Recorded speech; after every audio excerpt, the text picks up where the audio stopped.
दोनों वो चटक मटक तैयार होके आ चुके हैं। हेलो। आपने वो स्टोरी सुनी है पिज्ज़ा बॉय वाली?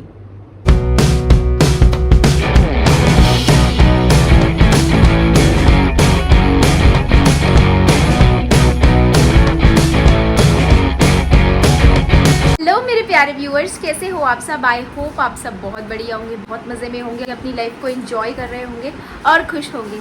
सो as you can see it's 9:45 और हम अब घर आए हैं। हम लोग ना मम्मी की फ्रेंड के घर गए थे गुरुजी के सत्संग में, और हम लोग इवनिंग में अराउंड 4 o'clock के करीब गए थे और हम अब घर आ रहे हैं। तो हम लोग काफ़ी थक चुके हैं, एज यू कैन सी हमारे चेहरों से दिख रहा होगा।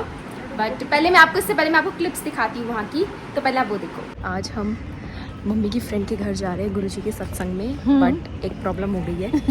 हम दोनों वो चटक मटक तैयार होके आ चुके हैं, बट हमने अभी देखा कि यार रोमा, उनके बेटे का बर्थडे भी है और हम यूँ ही खाली हाथ आ गए। आवाज आ रही है?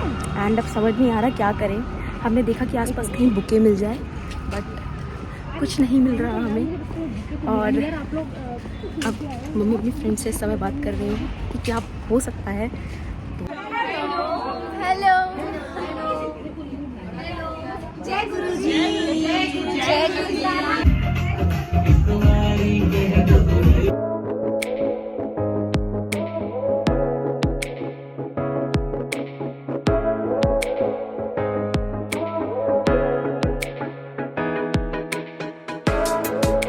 घर वापस जा रहे हैं।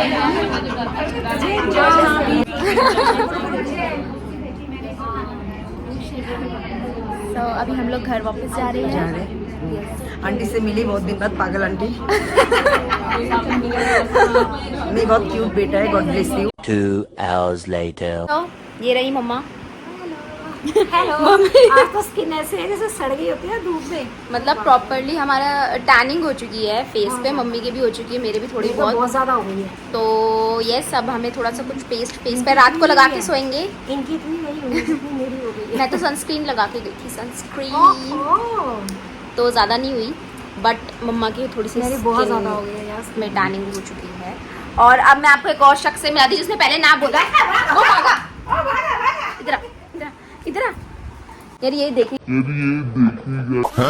गाइस, प्लीज डोंट माइंड की करतूते, please please please, I am sorry for this. हमारे घर में छज्जा है, लेकिन कपड़े सुखाने के लिए उसको ये प्यारे दरवाजे ही मिलते हैं मेरे घर के। वो देखिए, एक वो दरवाजा भी है, उस पर भी एक चादर सूख रही है। तो आप प्लीज माइंड मत कीजिएगा। आप लोगों के घर में भी ऐसे सदस्य जरूर होगा, आई एम डैम श्योर, जैसे कपड़े रात के टाइम ऐसे दरवाजों पर टांग देता होगा। मेरे घर में वो मेरी बहन है। A few moments later.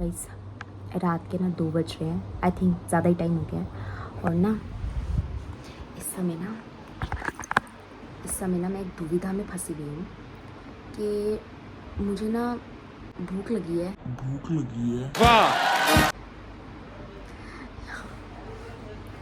वाह, क्या एक्टिंग कर रहा है। मुझे नींद नहीं आ रही है, मुझे आलस भी आ रहा है। और आप देख सकते हो मैं कितनी आलसी हूँ।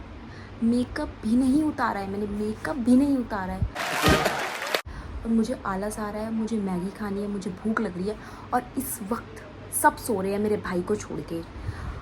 तो मुझे समझ नहीं आ रहा कि मैं क्या करूँ। मेरी बहन जी थी बेचारी, उसको मैं ऐसे रो दो कि वो मैगी बना दे, वो मेरे लिए मैगी बना देती। लेकिन मेरे भाई को बोलने का कोई फ़ायदा नहीं कि भाई मैगी बना दे। उसको पहली चीज़, उसको मैगी बनानी आती नहीं है, ठीक है। और अगर मैं उसे बोल दिया भाई मैगी बना दे, तो भाई एक काम मैं उसको दूंगी, 10 काम अपने सर आएंगे मेरे, देख लेना। मतलब क्योंकि उसको मैगी तो आती नहीं है, पूरा किचन ख़राब कर देगा, खिलारा पा देगा इधर उधर। भाई अब मुझे समझ नहीं आ रहा कि मैं क्या करूं।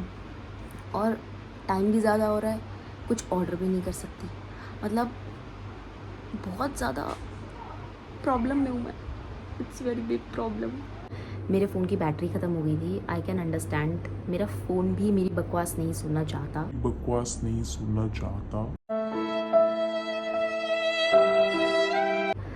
तो अभी मैं और क्या आप लोगों को बताऊं। मैं इस होप से किचन में गई थी कि शायद एक मैगी का पैकेट मेरा इंतज़ार कर रहा होगा, बट वो भी नहीं था। मैं किचन का हर कोना छांट कर आ गई, लेकिन एक भी मैगी का पैकेट है ही नहीं मेरे घर में। यही नहीं मेरे घर में। मतलब मैं सच्ची कह रही हूँ, इतना बड़ा पैकेट आता है मेरे घर में मैगी का, मतलब हर दूसरे तीसरे हफ्ते में आ जाता है। नहीं, हर दूसरे, ये तो बहुत ज़्यादा हो गया, नहीं इतनी मैगी नहीं खाती मैं, मतलब आ जाता है, जल्दी आ जाता है जैसे। लेकिन जब कहते हैं ना बहुत ज़्यादा इमरजेंसी, जैसे अभी मुझे भूख लगी, मुझे बहुत ज़रूरत थी मैगी की, मिल जाए पहले ही खा जाते सारी मैगी। यार मुझे समझ नहीं आ रहा मैं क्या करूँ। मैं ऐसे सच सच के कुंडल मुंडल निकाल के आई थी, या मैगी बनाएंगे हम किचन में, यार मैगी नहीं है भैया, अब मैं क्या खाऊं। मुझे ना ऐसा लगता है मेरा फ़ोन ना कुछ ज़्यादा ही परेशान हो गया मुझसे, कि बार बार वो स्टोरेज का, पहले तो वो स्विच ऑफ हुआ, अब वो स्टोरेज का इशू दिखा दिया उसने और वीडियो रुक गई। सो मैं लेकिन बोलना बंद नहीं करूँगी, चाहे कुछ भी हो जाए। आज मैं अपनी बात रखूँगी आप लोगों के आगे। सो मैगी नहीं है, और इस समय कुछ हो नहीं सकता, बाहर से मैं ऑर्डर कुछ कर नहीं सकती, क्योंकि इसके पीछे भी एक स्टोरी है जो मैं आप लोगों को अभी सुनाने वाली हूँ। बंद करो, हाथ जोड़ के मैं गुजारिश करता हूँ। जो पता नहीं कौन से लोग हैं जो ये वीडियो बना के डाल रहे होते, चुपके चुपके मैगी मतलब सामान मंगाते हैं और ले रहे होते 3-4 बजे, मतलब रात के 2-3 बजे ऑर्डर आ रहा होता है और ऑर्डर ले रहे होते हैं। भाई मेरे घर में लास्ट ऑर्डर जो आता है, सामान जो आता है, वो आता है रात के 11 बजे, उसके बाद नॉट अलाउड, ठीक है। उसके पीछे एक रीज़न है, ठीक है। आपने वो स्टोरी सुनी है पिज़्ज़ा बॉय वाली, हॉरर।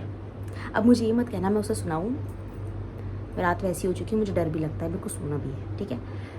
तो मैंने वो मम्मी को स्टोरी दिखाती थी, तो उसके बाद से मम्मी ने मुझे मना कर दिया कि भाई रात को ऑर्डर नहीं आना चाहिए, क्योंकि भाई उनके अकॉर्डिंग उनका मानना है कि भाई रात को तुम्हें कौन ऑर्डर देना है, तुम्हें क्या पता लग रहा है।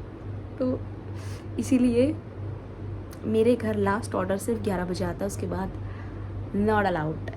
वरना वैसे तो मैं मंगाती नहीं हूँ मम्मी से, मम्मी को पता होता है कि मैं क्या मंगा रही हूँ, मैं हर चीज़ मम्मी को पूछ के ही मंगाती हूँ, मम्मी ये मंगा लूँ, ये मंगा लूँ, ये मंगा लूँ, तो उन्हें पता होता है। तो इसीलिए रात को कोई ऑर्डर आता नहीं है मेरे घर।